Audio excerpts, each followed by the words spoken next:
Viva Cristo Rey! Mabuhay Kristong Hari!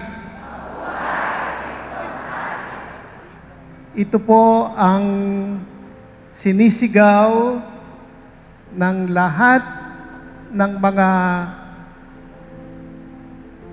Katoliko na nagdiriwang ngayon ng Kristong Hari.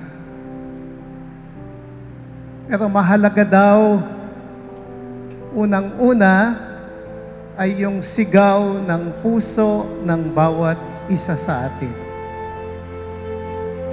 Sa araw na ito, sama-sama nating pinapahayag itong pagnanais nating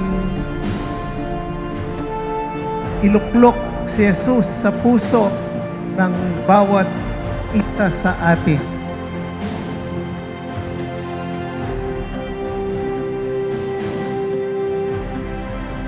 Ang dasal na natin, Come, Lord Jesus, come.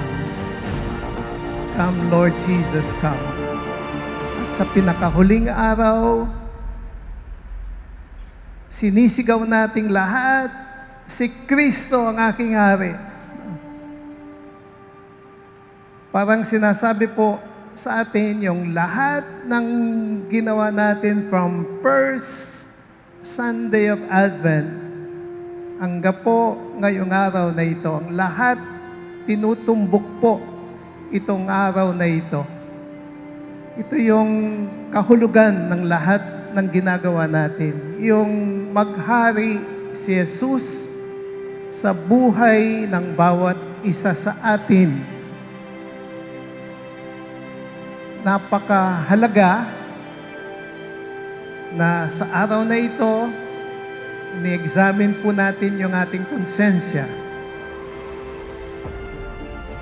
Kayong gusto pong larawan na pinapahayag sa atin ng Ebanghelyo na dapat manatili sa isip ng bawat isa sa atin ay yung larawan ni Kristo as judge.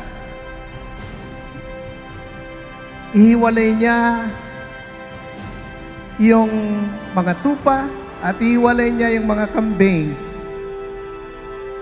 Yung mga tupa, ito yung bibigyan niya ng reward ng walang hanggang buhay kasama niya. At yung nasa kaliwa niya, ito yung mga kambing na parurusahan sa walang hanggang apoy. Mahalaga po na sa huling araw ng liturgical calendar, nilalarawan natin palagi itong katotohanan ito. Para sa ganon, ay tunay na maipahayag natin sa puso natin, gusto kong si Jesus ang maghari sa buhay ko. Gusto kong si Jesus ang maghari sa puso ko, sa kalooban ko.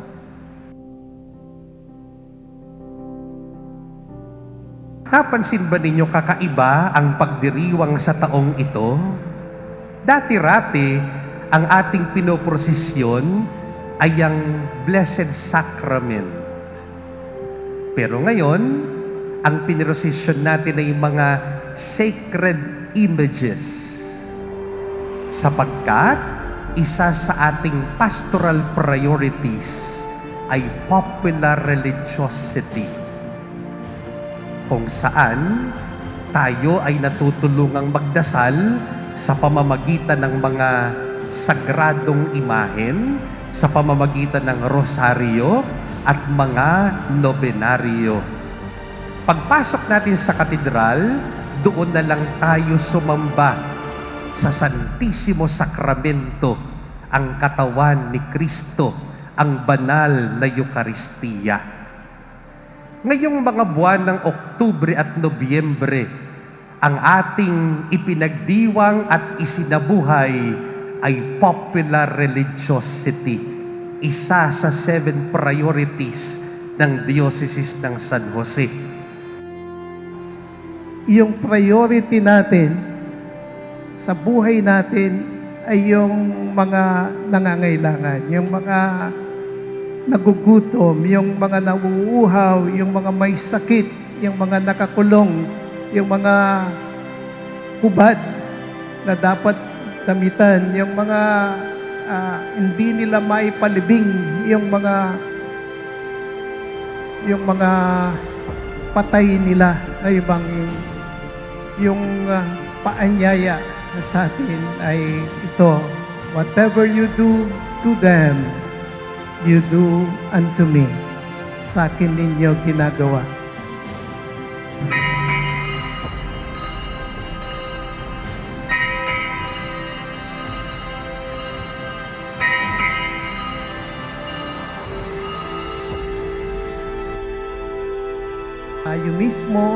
Tayo mismo, bawat isa sa atin ay maging instrumento sana ng Panginoong Yesus upang sa ganon ay makita ng maraming mga kapatid nating nangangailangan na si Jesus nga ay tunay na nagahari sa puso ng bawat isa sa atin, bawat mananampalataya.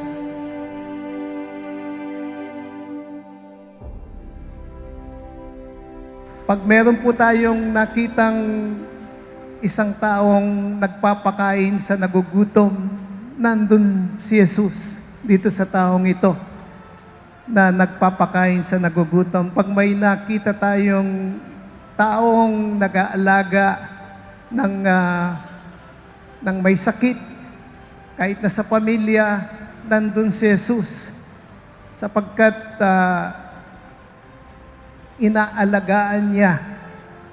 naalagaan niya itong mga kapatid nating nangangailangan. Pag nakita natin yung isang tao na nagpapainom dun sa mga nauuhaw, nandun si Jesus. Hingin po natin ang biyaya. Sana tayong lahat, bawat isa po sa atin, ay maging larawan ni Jesus sa pang-araw-araw nating pamumuhay. Sana sa buhay natin, sa ginagawa natin, masabi palagi ng iba, ayun, nandun si Jesus sa taong yon. Nandun si Jesus sa kabataang yon. Nandun si Jesus sa grupong yon sapagkat inaalagaan nila yung mga nahihirapan, yung mga nagugutom, yung mga nakakulong. Maghari nawa tunay si Jesus hindi lamang sa salita kundi sa gawa sa ating mismong pamumuhay.